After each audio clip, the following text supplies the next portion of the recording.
Welcome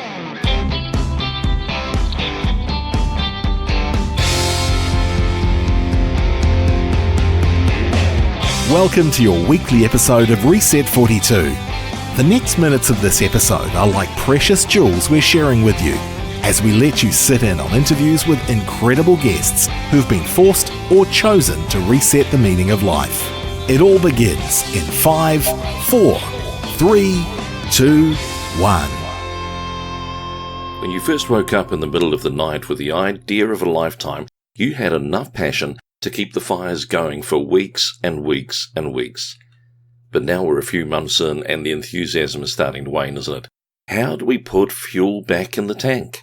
Now here's your host, a man who says in his spare time he plays underwater hockey and makes paper mache jewellery. Here's Andrew Pitchford. Hey, wake up. Yes, you, the one that's on autopilot. Do you feel like you were once going super fast, 100 miles an hour? You couldn't slow down, but now you're going like you actually feel like you're going nowhere fast. Good news, this is the episode of Reset 42 for you. It's called Stalled Momentum. So who is this episode actually for? Well, you may remember in the early episodes we started talking about 6 personas that I was writing about for a book called Reset 42, which is going to be written. And this podcast is investigating a whole lot of reasons that we may need to reset life. Well, we haven't gone deep into the personas in the last couple of episodes, but they're going to come back. However, today, we're going to be talking about Gillian, a 46-year-old mum of 4 who feels like life has stalled. She is an incredible powerhouse of motherhood, but of late, she's questioned a few forgotten dreams, and she's also struggling to get enough energy for day-to-day life. Now, I know there are some people in our circles who don't currently have, or may not have, a dream that's unfulfilled, or a project on hold because of a lack of energy. In all truth, those people aren't probably listening to a podcast like this, and that's okay.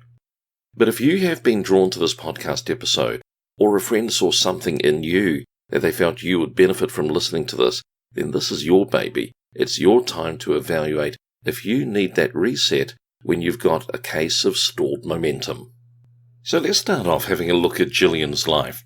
Now, when we looked at these personas, there were 4 areas that we kind of segmented each of these people into. Keep in mind, these are imaginary characters that just give us a sense of a real person dealing with a reset moment. So first of all, we looked at the personal side of their life. Then we looked at the work life. Now, that can be stay at home, as it will be in Gillian's case. Then we looked at their passions and their joys, the things that they really kind of get buzzed over. And then finally we looked at their dreams, the things that they wanted to achieve, whether it was from an early age or some kind of inspiration that came into their life. Now, I really like the life of Gillian. She is somebody who kind of personifies motherhood. And let's have a look at some of the things that are part of her characteristics, starting with her personal makeup. She's been married for 25 years. 4 children later, she's got Brendan, who's 24, he's married. Marie's 22, Lance is 17, and Sharon's 15. Now, she's a person of faith. She likes to go to church, and she also enjoys craft, and she enjoys running. Now, if you look at what she's been doing in terms of her work career, she's a stay-at-home mum. She's been a part-time carer at different times, depending on what she can fit in around family life. And she studied writing. That was something that was just under the surface, and obviously a passion that had been there maybe from school. And if we look at her passions and her joys, she just loves being a mum. Motherhood is something that inspires her. She was probably looking to her own mother and wanted to be able to do the same. She has enjoyed looking after her children, raising them, nurturing them, caring for them. Now, alongside that, she had this creative bent. She enjoyed creating art and craft that makes the house a warm and cozy place to be. And I guess she takes a great deal of pride in terms of what the home looks like and what it's like welcoming others into it, but also just probably for everybody else who lives there, the family. In terms of her dreams, Gillian did have some dreams. When she was a little girl, she really dreamed of being a dancer. Now, you can imagine whether it's going to be hip-hop or jazz ballet, just the idea of the grace and the enjoyment of doing dance. And she thought about actually having a dance school. Now, her dreams about having a dance school were kind of put on hold with the busyness of motherhood. But in amongst it all, she also had an idea to combine her dream with her family's passions and thought about maybe starting her daughter's dancing and also maybe a dance school that her daughters could attend. But somewhere along the line, she also lost sight of her why. Now that's an interesting one, isn't it? Because when you consider being a mum, you've got all of this output, all of this giving, and that can be an incredible why, investing in the lives of children who become teenagers, who become adults. But somewhere along the line, maybe there's a personal component that there's a lot of self-sacrifice and we haven't actually given to our own dreams. And let's have a think about how that would apply for Gillian. Now, why do I actually ask that question? Well, think of it this way, and this seems to be a little bit of a mishmash of our opinions. When you think of a guy who has a work career, and if he gives too much time to his work career, there's often a sense that he's becoming a workaholic, that he is maybe not giving enough time for himself. He needs to take time out and not be committed to the business too much.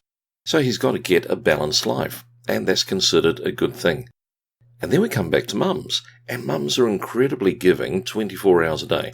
Yeah, they squeeze in a few hours sleep now and then. But when a mum considers giving time out to herself, it's almost considered selfish. Well, I'd like to write that. I'd like to find a way in which we actually explore that a mum can do all the incredible things they do in supporting and nurturing their children, and also have a personal dream that they're able to follow. So when I look at Gillian's situation, I can imagine that she is just feeling worn out. And what I'd really love to see is, how does she get her energy back? Now, the principles that we can look at, some ideas for getting our energy, our mojo, our momentum back, can apply to all of us. But we're going to look through Gillian's eyes for a moment. Better than popcorn, this is real, it's life, and it's possibly just what you needed. Make sure you click subscribe wherever you're listening to get our next episode of Reset 42. Now back to the reset with our guest. Now, one of the fundamental things that is missing for Gillian and for all of us that are in a state of stored momentum is one simple word: energy. How do we actually get that energy back that allows us to start moving forward again?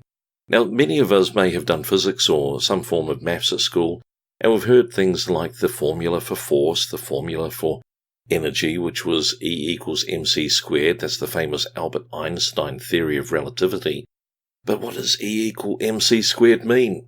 Well, if I read it to you from the dictionary, Britannica would tell us that it's the equation from German-born physicist Albert Einstein's theory of special relativity, and he said that the physical entity can be changed into each other. In the equation, the increased relativistic mass of a body times the speed of light squared, c squared, is equal to the kinetic energy E of that body. That probably means nothing to us.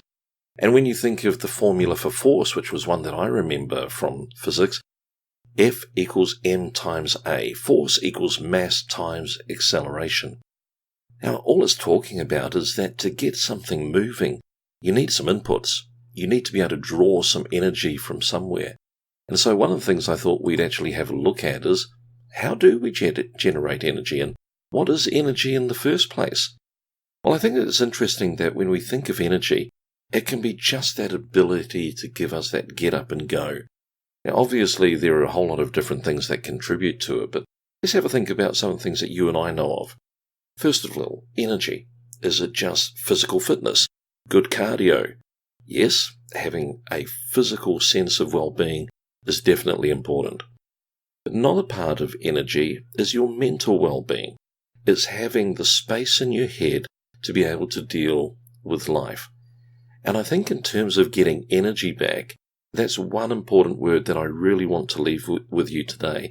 It's the word space. So if we could give ourselves some space, it allows us to be able to draw on a whole lot of things where we're not dealing with clutter, but we're able to look at our body, our mind, we're able to look at our plans, we're able to look at the big picture because we've got that scope.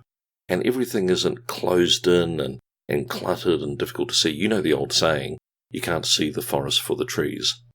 So let's have a look at the things that we do need. We definitely need to have a good, healthy food and diet. Funnily enough, fast food actually becomes clutter of the diet, clutter of your stomach, as it's just a mess. And I think we know why and how we feel after too much sugar and too much Christmas dinner. Well, if you reel that back to any situation, getting a good structured diet is probably a good part of the equation. And then we come back to actually how do we let our body take care of itself? And I think it falls into two key areas. The first one is exercise, and this is an area that I struggle in myself as I'm doing this whole Reset 42. I am looking in the proverbial mirror at me and saying, Andrew, boy, have you got to create some space in these areas. So exercise is definitely up there. And then I think coming back another step in terms of our physical well-being, and I think this contributes as well to our mental headspace, is rest. You know, it's said that the body does most of its rejuvenating, its rebuilding, its healing when it's resting. That's the reason we all need a good night's sleep.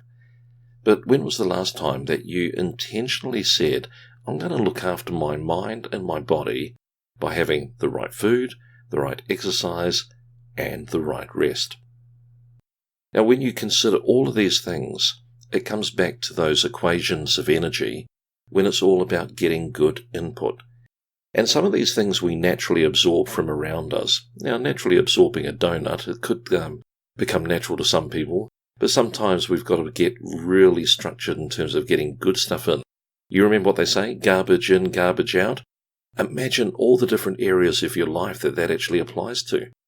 Now, when we're teaching our kids about what to watch on TV and being concerned about things, we try to explain to them that garbage in, garbage out, if you are sucking all that into the vortex of your mind, later on it's going to come out in the wrong situation. And then the other advice that we often give children as they're growing up, and probably should take more notice of as adults, is garbage in, garbage out as far as friends and associations. Now, why do I say that? Often when we are at our lowest, that's when we tend to lean on others. And depending on who's around you at that time, you're going to be leaning on either good advice, supportive advice, or the opposite. You're going to be in a situation where you're leaning on people that are directing you in an unsafe way, in an unsafe location. Now, also a good thing about that garbage in, garbage out as far as the advice that we get is that we all need a little inspiration. You've got a project that may have lost momentum, not because of physical energy. Maybe you are incredibly fit. Maybe you're looking after yourself with beautiful diets. You've got the trim body. Mentally, you're in a good space.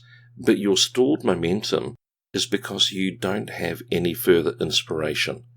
And so, again, it's about putting yourself in a space where you're able to absorb from good people. And that could be in the way of friends. It could be in terms of content that you're reading, watching, listening to. All of those things contribute to you absorbing positive energy so that you can actually instigate it when you actually are getting your project up and running. So where do we draw this energy from? And we've talked about creating the space, because otherwise we're in this cluttered environment where we probably have too many things to choose from. So clearing things away actually gives us the ability to make some wise choices. Now, one of the things that I think is one of the greatest life lessons that I learned was when somebody told me about the woodsman who needed to sharpen his axe. Now, imagine this for a moment. You've got a forest full of trees and you are the woodsman. This is no fairy tale. Every day you grab your best axe, you swing it around like Thor with a hammer, and you're heading into the woods because your job is simply to cut down as many trees as possible. Now, just imagine for a moment that you've been chopping down 10 trees later. You are probably absolutely wiped out. There's sweat off the brow, you're feeling your knees getting weak, and you need to take a rest. So you sit down on one of the stumps from one of the trees that you've just knocked down, and you munch away on your cheese and Marmite sandwiches, and that keeps you going. And then in the afternoon you do another 10 trees. And then it's a case of having a kip, having a rest before you go deeper into the forest and keep knocking down trees. Now for a moment, consider that you've got this axe that was absolutely sharp when you started, and every time you were taking a swing at the tree, it seemed that wood chips were flying everywhere. It was absolutely brilliant. But the deeper that you went into the forest, it just felt like you weren't getting the same impact. wood chips weren't flying as fast, and it seemed like what used to take you 100 swings at a tree took you 150, and then 170, and then 200. So suddenly you wake up to yourself and you think, I've got to go back to the wood house, or whatever woodsmen call their little hut, and you're going to have to sharpen your axe. So you trudge all the way out of the forest, and that takes you a day's worth of travel. And when you get there, then you actually start on sharpening the axe, and then you go back into the forest from where you left off, pick up the axe, start swinging, and you're back in action. Now, the interesting thing that we find with that picture is that if the woodsman goes too deep into the forest without actually sharpening his axe, he's going to find that he takes more energy and does less work. But if he regularly goes back and sharpens the axe, he actually is refreshed by the walk, he comes back with a sharper axe, he has more impact, does more with the trees, feels more satisfaction of the work done. So taking time out is such an essential part of life. And right now, as we're looking at where are you going to pull all this energy from, that's probably the biggest question for you to ask yourself. Where am I going to give myself the space to sharpen my axe? So it's probably one of the key aspects is time. It's also probably going to be a place. You can't get a sense of time and space or just relaxation or clarity when you're caught up in a really noisy environment. So somewhere you've got to start imagining, I'm going to take time out here, I'm going to take time out there, and I'm going to take time out today. When you walked into this episode, you may not have realised you had let life stall. Now, let's keep moving. Tickle those keyboard keys and come on over to us at www.andrewpitchford.com/reset42. So as we wind up this episode of Reset 42 on stalled momentum, I thought we'd cover some of the ways in which we can actually move forward to get that energy back into our life. And part of it is actually, as we've said, giving ourselves the space to absorb. So we're going to have a look at a few ideas, but I want to give you a picture of why space is so important. Just as we've been recording this episode of Reset 42, the Rugby World Cup has been happening in Japan. And you probably picked up that this Kiwi, who was born in England, who was raised in New Zealand, who's become an Australian citizen, can be a confused individual at times. But bottom line, I support the All Blacks. And if you don't know who the All Blacks are, funnily enough, you may be missing out on one of the most successful sports teams in history. Look them up in Wikipedia, you'll find out more. But here's the interesting thing. The All Blacks were expected to win the Rugby World Cup. Out of 20 teams and 4 pools, everybody expected that this dynamic team from little old New Zealand would do well. And then they didn't win the World Cup. They came up against a team called England who were absolutely fired up, new tactics, a self-belief, an ability to fight in the forwards, which is the big, heavy, powerful members of the team. And they did well. They beat the All Blacks. However, what happened next was interesting because this England team who had beaten the world champions of the All Blacks had to go on and play the next team to get to the final. And the team that they had to play in the final, was South Africa. Now, South Africa had had a pretty good year, but they were never expected to be the champions of the world. Okay, all my South African friends right now are getting on Facebook to give me a lot of rebuttal on this one, but I think it was a fair expectation. And when England beat the All Blacks, there was a sense that they can beat anybody, and South Africa was next for the World Cup. But when it came to actually fighting in that final, England had run out of puff. They had fought the All Blacks a week earlier. I think it was 5 or 6 days later, they're now having to play against the South Africans, and both teams are going for the World Cup. Everybody knows it's on the line. But the English had an empty tank, and South Africa were able to capitalise on that and become the champions of the world, not only winning the Rugby World Cup, the Webb Ellis Trophy, but on top of that, they were also announced as the best player of the year, the best coach of the year, the best team of the year. And I think what we can learn from that is that when you're approaching something big, you need the energy, you need the space. And if you need recovery time between special events, between times when you've given your all, you need to allow yourself to rest in order to do that. You need to create space. And what does space give you? Well, go back to what we were talking about earlier. One of the best examples of space is simply getting 8 hours sleep. Call it 7, call it 6, but allowing your body to be able to rest allows you to heal, to rejuvenate, let your mind work through things of the day. And so important part of space is just that idea of rest. But also there's the idea that sometimes you need to give yourself time between events. So being able to calendarize space for yourself, that may be a segment that you give yourself once a month just for chill time. It may be making sure that your calendar isn't too full. That's equally important. And one of the things that I used to like to do when I was in a senior management role is that I would plan 2 times a year where I would actually get out of the office on my own to plan the next 6 months or 12 months. And I can't tell you what that did for actually just getting clarity of mind. I don't know if you've ever had this exercise, whether it's in your office or in your home, where you look at all the furniture and everything and think, I'm going to reorganize. I'm going to redo this lounge. And it's not because it wasn't working, but just the idea of reorganizing your lounge or your bedroom or your office actually gives you a sense of getting things back in control. And also you've adapted and created the space for how you use that room today.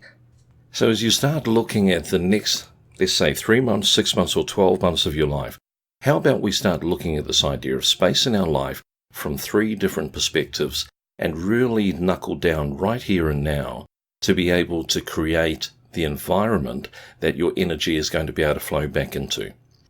So the first thing that we want to do is to create the space in our living environment, whatever that may mean. So think about this. Where do I work? Where do I live? And what can I do to declutter those 2 environments?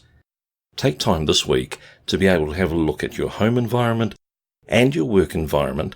And that may be a separate place from where you actually work as a job, but where you're working on this personal project, and ask yourself what you can do to declutter the space to allow you more opportunity for energy to come into that space. That's one thing. Secondly, have a look at the things that you can do for your body. That may be rest, it may be exercise, it may be food and diet.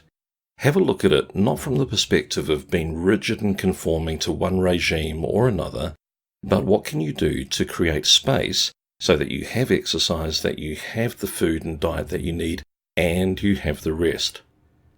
And then finally, you're wanting your head and heart to be able to get that momentum back, and that's only going to come when you're actually putting things aside in order that you can get that inspiration flow back as well. Now that means that there's going to be some things that you need to say, I'm not doing that, in order that I can do this at the right time, and that's the fundamental. Sometimes there will be a time to rest, and sometimes there is an opportunity to absorb more content, be involved with other people, and it's a case of getting the timing right. But before you can make that decision, you need to create the space to be able to allow it to happen. So as we wind up this episode of Reset 42, I want to look ahead to what's happening next week, when we're looking at the final persona of stupid is as stupid does. Now, through all of this, we've been looking at about ideas where life has come upon us, and it's created a situation where we've just lost direction or lost momentum. But now we're looking at a situation where we're probably the root cause. We've made a fundamental stupid decision. It may be because we didn't have all the information. It may be because we had simply made a selfish choice, or it may be because we're getting really bad advice.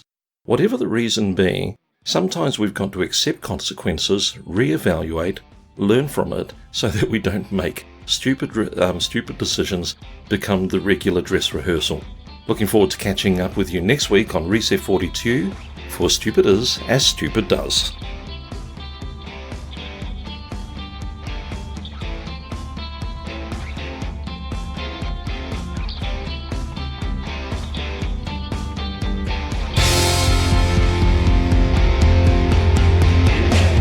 I love the idea that we can reset life without losing all that we've gained. Think you'll come back for more? Make sure you subscribe to Reset 42 on your fave podcast platform. Leave a loving review my mother would smile at you for. Our show notes aren't hidden down the back of the couch. You can find them at www.andrewpitchford.com/reset42.